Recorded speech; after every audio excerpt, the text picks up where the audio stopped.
සාධනයේ දැනගත යුතු ප්‍රමේයන් 10න් පළවෙනි ප්‍රමේය. එතකොට ජ්‍යාමිතියේ අපි දන්නවා ප්‍රමේයන් ඔක්කොම 42ක් තියෙනවා. ඒ ප්‍රමේයන් 42න් අපි සාකච්ඡා කරනවා සාධනයේ දැනගත යුතු ප්‍රමේයන් 10ක් ගැන. එතකොට මේ ප්‍රමේයන් 10න් පළවෙනි ප්‍රමේය තමයි සාකච්ඡා කරන්නේ. එතකොට අපි දන්නවා ජ්‍යාමිතියේ විභාග පේපර් එකේ කෙටි ප්‍රශ්න 8කුත් ජ්‍යාමිතික රචනා ප්‍රශ්න 3කුත් එනවා. ඒ කියන්නේ ඇත්තටම පේපර් එකේ ලකුණු 23ක් ජ්‍යාමිතියෙන් එන්නේ. ඒ නිසා අපිට ජ්‍යාමිතිය අතාරින්න බෑ. හරියට ජ්‍යාමිතිය ටික මුලින්දලම සාකච්ඡා කරන්න ඕනේ. එතකොට ඔයාලට මම අද දවසේ ජ්‍යාමිතියේ සාධනයේ දැනගත යුතු ප්‍රමේයන් 10න් පළවෙනි ප්‍රමේය සාකච්ඡා කරනවා. එතකොට ජ්‍යාමිතියේ සාධනයේ දැනගත යුතු ප්‍රමේයන් 10න් පළවෙනි ප්‍රමේය තමයි සරල රේඛා දෙකක් ඡේදනය වීමෙන් සෑදෙන ප්‍රතිමුඛ කෝණ සමාන වේ කියන ප්‍රමේය. හරි?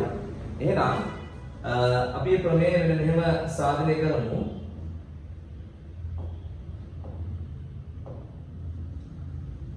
හරි අපි ඉස්සෙල්ලාම ගමු රේඛා දෙකක්. එකක්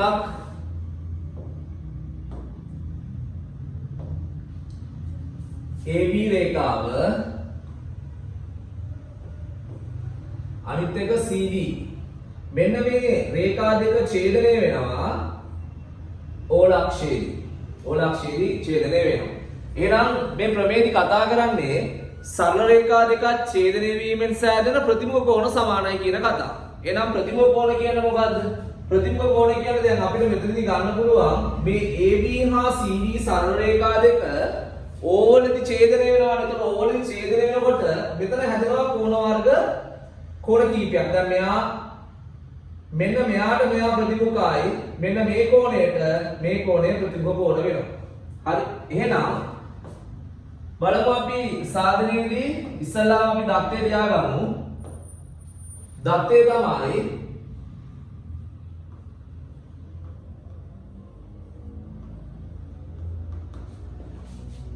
AB හා CD සරල රේඛා දෙක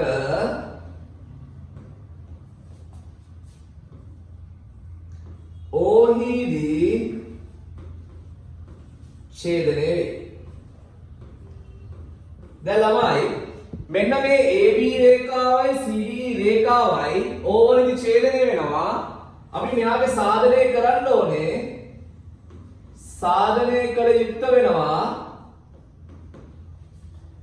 දැන් මට ප්‍රතිමුඛ කෝණ විදිහට අපිට ගන්න පුළුවන් පළවෙනි එක AOC කෝණය සමානයි BOD කෝණයට හා BOC කෝණය සමානයි AOD කෝණය බව. හරි කතාව වරනේ. එහෙනම් දත්තේ තමයි AB හා CD සරල රේඛා දෙක ඕවලදී ඡේදනය වෙනවා. සාධනය කරන්න ඕනේ AOC සමානයි BOD බවත් BOC සමානයි AOD බවත්. ඒ කියන්නේ මේ කෝණයේ අංශක 80ක් වුණොත් ඒ කියන්නේ AOC කෝණයේ අංශක 80ක් වුණොත් BOD කෝණයත් අංශක 80යි කියලා පෙන්නන්න ඕනේ. එහෙම නැතුව BOC කෝණය අංශක 100ක් වුණොත් AOD අංශක 100ක් කියලා පෙන්නන්න ඕනේ. හරි? මෙතන නිර්මාණයක් නැහැ. අපි සාධනය ගමු. සාධනයේදී අපි කරනවා මෙන්න මෙහෙම දෙයක්. බලමු අපි සාධනයේදී ගන්න පුළුවන් මේ ගාන අපිට මෙහෙම ගන්නත් පුළුවන්. කෙලින්ම මෙන්න මේ විදිහට සාධනය මෙන්න මේ AOC කෝණය ධන BOC කෝණ දෙකේ එකතුව අංශක 180ක්. මොකද හේතුව අපිට මෙහාට කියන්න පුළුවන් සරල රේඛාවක් මත පිහිටි කෝණ. දැන් අපි ගත්තොත් එහෙම මෙන්න මේ විදිහට. හරි සරල රේඛාවක් කරගෙන සරල රේඛාවක මෙන්න මෙහෙම කෝණ තුනක් ආවොත් මෙන්න මේ කෝණ තුනේ එකතුව අංශක 180ක් වෙනවා. අපි කියනවා මේකට සරල රේඛාවක් මත පිහිටි කෝණ කියලා කියන්න පුළුවන්. හරි? හැබැයි සරල රේඛාවක් මත මෙන්න මේ විදිහට කෝණ දෙකක් ආවොත් මෙයාට තියෙන්නේ පොදු බාහුවකුයි පොදු ශීර්ෂයකයි අතර දෙපස පිහිටන නිසා අපි කියනවා මෙන්න මේ කෝණවලට බද්ධ කෝණ කියලා කියනවා. මේ බද්ධ කෝණ දෙකේ එකතුව අංශක 180ක් නිසා අපි ඒවට කියනවා පරිපූරක බද්ධ කෝණ කියලා කියනවා. හැබැයි මෙයාට අපිට පරිපූරක බද්ධ කියලා කියන්න බෑ. මෙයාට අපිට කියන්න පුළුවන් වෙන්නේ සරල රේඛාවක් මත පිහිටි කෝණ කියලා කියන්න පුළුවන්. ඒ කියන්නේ සරල රේඛාවක් මත පිහිටි කෝණවල එකතුව අංශක 180යි. හැබැයි මෙයා බද්ධ කෝණ මේ බද්ධ කෝණ දෙකේ එකතුව අංශක 180ක් නිසා අපි මේකට කියනවා මොකද්ද? පරිපූරක බද්ධ කෝණ කියලා කියනවා. මොකද අනුපූරකයි කියන්නේ කෝණ දෙකේ එකතුව අංශක 90ක් කියන එක. ඒ කියන්නේ අංශක 90ක් වන කෝණ යුගලවලට අපි කියනවා අනුපූරක කෝණ කියලා කියනවා. කෝණ යුගලයක එකතුව අංශක 180ක් වෙනවා නම් අපි කියනවා පරිපූරකයි කියලා කියනවා. එහෙනම් මෙතනදී අපිට ගන්න පුළුවන්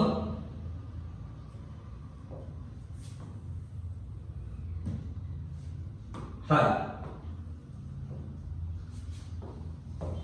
මම ගන්නම් AOC ධන POC සමානයි 180යි ඒක අංක 1 හේතුව දෙනවා පරිපූරක බද්ධ කෝණ.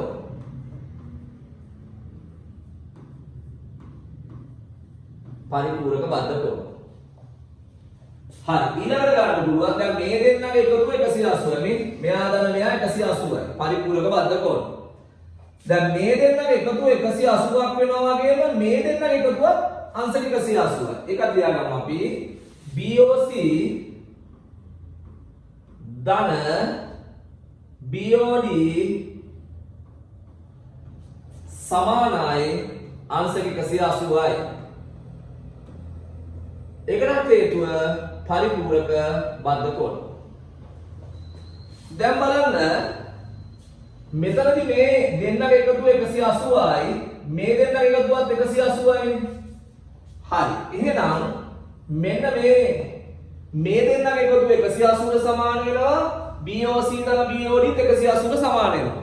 එහෙනම් අනිවාර්යයෙන්ම මේ එක කියන කෙනා දෙකට සමාන වෙනවා. මොකද හේතුව අපි ඉගෙනගෙන තියෙනවා ප්‍රත්‍යක්ෂ ගැන. ප්‍රත්‍යක්ෂ පහක් තියෙනවා. පළවෙනි ප්‍රත්‍යක්ෂය තමයි සමාන රාශීන් දෙකම රාශීන් සමාන වෙනවා. දෙවෙනි එක සමාන රාශීන් දෙකට එකම රාශියක් එකතු කිරීමෙන් ලැබෙන රාශීන් සමාන වෙනවා. තුන්වෙනි එක සමාන රාශීන් දෙකකින් එකම රාශියක් අඩු කරලා ලැබෙන රාශීන් සමාන වෙනවා. හතරවෙනි එක සමාන රාශීන් දෙකක් එකම රාශියකින් ගුණ කරලා ලැබෙන රාශීන් සමාන වෙනවා. අවසාන එක සමාන රාශීන් දෙකක් එකම නිශූන්‍ය රාශියකින් බෙදීමෙන් ලැබෙන රාශීන් සමාන වෙනවා. එහෙනම් මෙතනදී මේ දෙන්නගේ එකතුව 180යිනේ. මේ දෙන්නගේ එකතුවත් 180යිනේ. එහෙනම් මේ 180 සමාන වෙනවා කියන්නේ AOC ධන BOC සමාන වෙනවා කාටද? BOC ධන BOD. එහෙනම් අපිට ගන්න පුළුවන් එක සමානයි දෙකට AOC ධන BOC සමානයි BOC ධන BOD. මොකද හේතුව? ප්‍රත්‍යක්ෂ සමාන රාශීන්ට එකම රාශීන් සමානයි. ප්‍රත්‍යක්ෂ. දැන් ඔයාලට පේනවා ඇති දෙපසම BOC තියෙනවා. මේ බලන්න මේ මෙතනත් BOC තියෙනවා මෙතනත් BOC තියෙනවා. එහෙනම් මොකද්ද අපිට කරන්න පුළුවන්? අපි පෙන්වන්න ඕන ළමයි මේ කෝණයට මේ කෝණය සමානයි කියලා.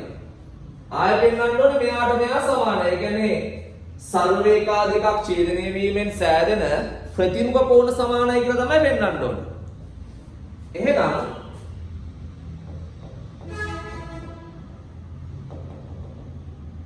හරි. දැන් අපි ගත්තොත් දැන් දෙපසම BOC තියෙනවා. එහෙනම් මම දෙපසින්ම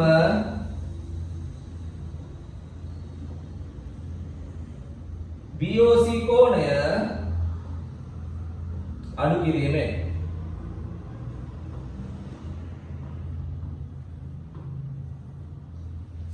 දෙපසින්ම BOC අඩු කිරීමෙන් ගන්න පුළුවන් AOC කෝණය ධන BOC එයාගෙන් අඩු කරනවා BOC කෝණය සමානයි ආය BOC කෝණය ධන BOD එයාගෙන් අඩු කරනවා BOC කෝණය. හරි.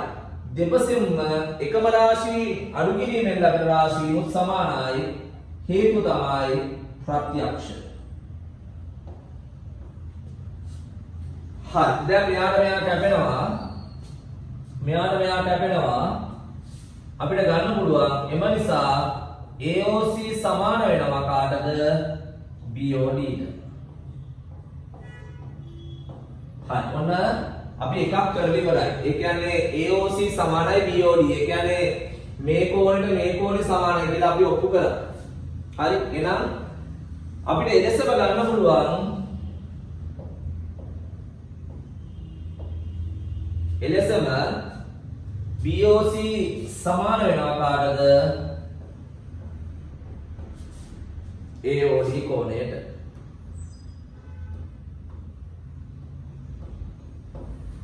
හරි. ඔන්න අපි අද ඉගෙන ගත්තා සාධනය දැනගත යුතු පළවෙනි ප්‍රමේය. හරි. මේක තමයි සාධනය දැනගත යුතු පළවෙනි ප්‍රමේය. මොකද්ද ප්‍රමේය? සරල රේඛා දෙකක් ඡේදනය වීමෙන් සෑදෙන ප්‍රතිමුඛ කෝණ සමාන වේ කියන ප්‍රමේය. එහෙනම් මතක තියාගන්න අපි මෙතනදී සාකච්ඡා කරා මෙන්න මෙහෙම දේවල් ටිකක්. හොඳට මතක තියාගන්න ඉස්සෙල්ලාම අපි කතා කරා පරිපූරක බද්ධ කෝණ කියන කතාව. පොඩ්ඩක් අහගන්න. ඒක නැවත සැරයක්. පරිපූරක බද්ධ කියලා කියන්නේ කෝණ යුගලයක එකතුව, ඒ කියන්නේ බද්ධ කෝණ යුගලයක එකතුව අංශක 180ක් වෙනවා නම් අපි කියන ඒවාට පරිපූරක බද්ධ කෝණ කියලා කියනවා. ආය බද්ධ කෝණ දෙකක එකතුව අංශක 90ක් වෙනවා නම් අපි කියන ඒවාට අනුපූරක බද්ධ කෝණ කියලා කියනවා. අංශක 90ක් නම් අනුපූරක බද්ධ කෝණ, අංශක 180ක් නම් පරිපූරක බද්ධ කෝණ. අනිත් කාරණාව තමයි බද්ධ කෝණයක් කියන්නේ මොකද්ද? පොදු බාහුවක් හා පොදු ශීර්ෂයක් අතර දෙපස පීටි කෝණ. හරි. එහෙනම් සාකච්ඡා කරේ සරල රේඛා දෙකක් ඡේදනය වීමෙන් සෑදෙන ප්‍රතිමුඛ කෝණ සමාන වේ කියන ප්‍රමේය. හරි. එහෙනම් අපි ඉදිරියේදී සාධන දැනගතු දෙවෙනි ප්‍රමේය සාකච්ඡා කරමු. එහෙනම් අදට ඔයාලට ආයුබෝවන්. අපි ඊළඟ දවසේ ඊළඟ ප්‍රමේය සාකච්ඡා කරමු.